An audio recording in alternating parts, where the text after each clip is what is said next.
Good evening, ladies and gentlemen. Good morning, good evening, good afternoon. How is everybody? Right, so everybody, you've noticed, you've seen the triangles everywhere, you've seen the goats everywhere, you've seen the rainbows everywhere, you've seen the one eye everywhere, everyone covering up one eye, one eye, one eye, one eye, one eye. You've seen it, you know it. Maybe you've been down the rabbit hole, you've seen it all, and you've decided, do you know what? I'm gonna choose God. I'm gonna choose the Most High. I'm gonna choose Yah. But if you're anything like me, you haven't been a Christian most of your life, you know, and you've been up to neck in sin for 20 years. But you've decided to do this. You see the direction the world is going. You know the mark's coming. You're reading this book. You can see, oh my gosh, that's me, that's me, that's me, that's me. And you want to change. You have decided to change, but you got habits. So, how did I stop smoking? Well, first of all, I just didn't like what I didn't have. I didn't like that feeling. Especially weed, like not being able to get weed. That was just the most irritating, annoying feeling.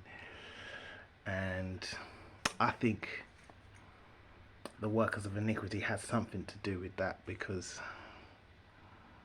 they knew I used it as a coping mechanism. And then certain times it was like you could know 5 different people and then you just couldn't get any. Couldn't get nothing. Especially when, like, Saturday night, Friday night, when the football was on, like, these guys, they're supposed to be running a business, but you know, they're watching football as well, and like these guys would take the mickey as well. They'd leave you out in the cold for like half an hour, 45 minutes when he said 5 minutes. And that angered me a lot, and that's what really drove me to quit the weed. Like, just really annoying dealers. No business sense whatsoever. Plus the fact that I was just fed up with it. It made me lazy, it made me tired. I knew I actually needed it to sleep. Just so many reasons, but the annoyance and the feeling of not having it, these are some of the main things that made me quit. But also reading this book and knowing I can't keep doing this, I can't keep doing this, I can't keep doing this. Like, addictions is a bad thing. You can't be addicted. So it's been a long journey. Like, I realized like 15 years ago, maybe longer, that I should start trying to quit, but I never got nowhere. It's reading this book and giving my life to God is where the strength came. And it was constantly an on and off battle, an on and off battle. How did I finally get there? How did I finally get there? First of all, was cutting down the weed. Just cutting down. I went from every day to just doing it on weekends, but I want to focus on just the smoking, the cigarettes. I want to focus on that, because the weed is a hard one, man. You'll make so many excuses.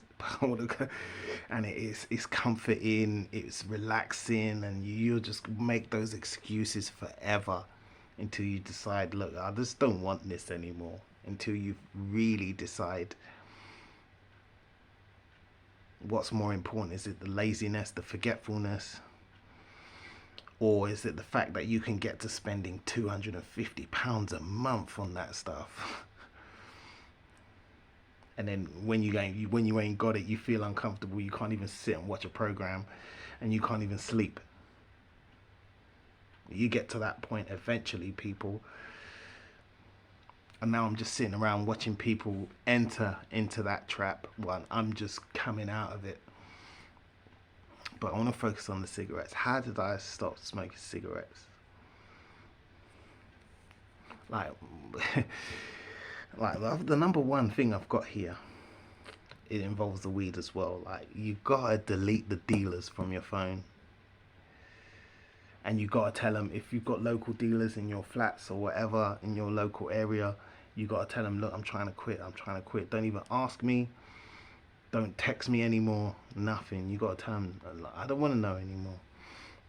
Delete all your contacts. Stop seeing friends and family who smoke. You just have to do it. They have to know, look, I don't want to do this anymore. Because you can't sit around it. You can't sit around it. Some people may have that strength to just cold turkey like that, but I don't know. Some people, they're very rare people, but if you've been smoking like 10, 15, 20, 25 years, it's just too hard. It's too hard. You're going to give in. You're going to say, I'll have a couple of pulls, or like, yeah, I'll just have one cigarette. So stay away from people who smoke. And then finally, once you've decided, once you've had enough, once you've done it a few times, you've tried a few times, you've bought the nicotine replacements and everything, and it doesn't work. You've tried to do it now and again. Just, you got to ditch the lighters, the equipment, the lighters, the ashtrays, the Rizzlers, the grinder, everything. You just got to throw it all in the bin. No reminders. No reminders. So you just got over the weed, right? Now it's the cigarettes. If you must, start vaping. It's so much easier. It's so much easier. It used to be cheaper, but now they're kind of matching it up. Now a lot of people vape, and a lot of people are transitioning. They're matching it up. Like, these things used to last 3 days. Now they last just about a day and a half. Like, they get you addicted, they get you hooked, they get you used to it, and then they start with all their underhand techniques. So the first 3 days, you got to get through the first 3 days when you're quitting everything, the vape, everything. If you decided not to vape, you're going cold turkey, fine. But if you're finally trying to quit the vape now, it's the first 3 days. You're on your own for the first 3 days, and the first 3 days are so important. That's up to you. After the first 3 days, something clicks. It's not life-threatening. Look, you can do it. You can survive. You realize 3 days I haven't smoked a cigarette. Wow. I'm sure many of you do it when you have the flu as well. I wasn't one of those people. I used to smoke through the flu and everything as well. Madness. And then once you get to day 5, 6, and 7, and you realize, do you know what? I don't actually need this. I don't actually need this. You know, ask God, I need help with this, because this is killing me now. Like, I'm really, you can ask God from the beginning, but I personally, I think just get through the first 3 days on your own, because you don't want to be asking God and then you last 1 day. You don't want to be asking God, you only last 2 days. You don't want to be asking God and you last a couple of hours. Get through the first 3 days and then ask God to help you continue. Once you get past the first week, that's it. You feel, oh my gosh, I'm no longer addicted. Enjoy that. Enjoy that. Realize that. You know, wow, I've gone a week without smoking. Stay away from smokers. Stay away from alcohol. Now, from now on, tell yourself, I don't smoke. I don't smoke anymore. You could do that from the beginning. But personally, I did that. Once I get through the first stages, I don't smoke anymore. I don't smoke anymore. I'm going to have to speed this up, because like, these people, they kill my time, man. They just don't like me. This is what they hate, people. This is how you fight back. This is how you fight the system. You stop all this stuff that they want. Right. Because they let me catch into that later. Yeah, you stay away from smokers. For now, and tell yourself. I used to say to myself, do you know what? I like smoking. I want to smoke. My body wants to smoke, but I do not. My body wants it, but my soul does not. I used to literally say that to myself in the hard times, like after a meal, basically. And then you have to sit in that thought, admit you like it, but it's killing you. And it's just a waste of money. You can even gather the money, put it in a pot. Put it in a pot and just look at that money. After a while, it's like, this fastest 10 minutes of my life. You could have £45 at the end of the week. It depends how much you smoke. Like, at least £45. Like, that's 320 boxes.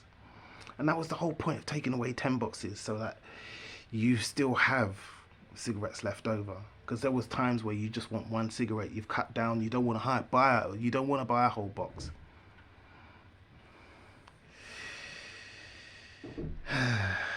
And you have to get there. You have to get there, because in these hard times you have to realize God is watching.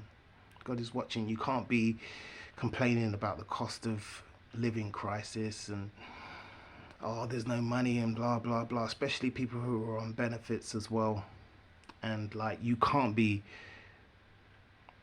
smoking your cigarettes, going to the pub, still buying your alcohol, and then going to the food bank. You cannot be doing that. You cannot be doing that. God is watching. So are these people, these workers of iniquity. Like this, I'm telling you, these people, they've been watching working class people for a very long time. And it allows them to get away with what they're doing right now, raising the prices of every single little thing. The food, the gas, the electricity, because it seems like if you have enough money to destroy the world, to waste energy, then go ahead and do it. And having us scrimp and save every last bit of electricity, watching this, watching that, it allows them to use more. It allows them to feel comfortable that they've got underfloor heating, they've got this and that in every room, they've got spotlights on all the time, and they've got all this. Their house is just ripping it, like draining electricity, and it makes them feel better. And the whole grid survives better if we're scrimping and they get to, because they're running out. They're running out. People are charging them more for the fuel. This is what all this is about, people. And they don't want to change their lives. They want to put it back on us, and they watch us. Remember 10, 15, 20 years ago, all those TV shows, Benefits Britain, Benefits Street, that's what allowed the Conservatives to get into power and crush us, what they're doing now. That's what allowed them. And they're doing it on a higher scale now with all the technology, watching you through your phones, through your bank accounts, every single little thing. And I know there are a lot of people out there taking the mick. They complain about how much money they don't have, but they're still satisfying their vices, still buying weed, still in the pub, still buying alcohol, still drinking alcohol every night, still smoking the fags, and then going to the food bank. You can't be, because like, people say, oh, it's a shame. If people could still have their addictions and their comforts, they will feel no shame in going to the food bank. So it's got to stop. This has got to stop, people. This is how you fight back. This is how you win. Because hard times are coming, and how are you going to cope in the hard times? Are you going to lie, cheat, and steal so that you can smoke, so that you still drink alcohol when the real hard times are coming?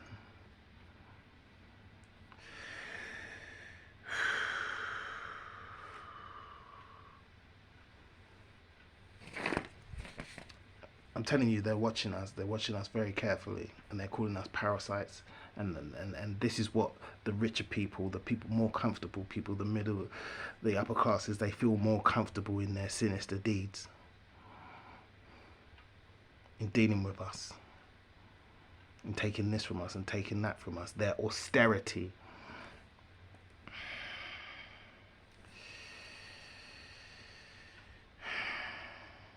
So if you're vaping now, you could just get to zero nicotine. You could just finally get down to zero nicotine. And then you realize, do you know what? I'm not addicted. It's just habit. It's just routine. Enjoy the power and the strength once you get past those first 5 days, those first few days. Enjoy it. I got to a point where I hadn't smoked for 6 weeks, 7 weeks, 8 weeks. I'd smoke a cigarette and I'd feel it on my chest. And I was like, oh my gosh, I was used to this. I was used to this feeling. Now I'm getting to the point I'm about to break the next record. I just thank the Most High. I thank Him. I'm here. I'm doing it. I'm doing it. I've made it. And I'm at the point where I look at other people in the street. You know, people can't light up cigarettes in my face and make me crave. I look at them and I think, I'm so glad I'm escaped. I'm so glad I'm not chained to those things. And I verbalize it. I actually say to these people, do you know what? After 25 years, I finally quit those things. It feels so good to be free. It feels so good to be free. I see people vaping. I'm like, yes, I'm 2 months vape free. It's like, I don't even need the vape, even though it was nicotine free. I don't even need that now. I'm free.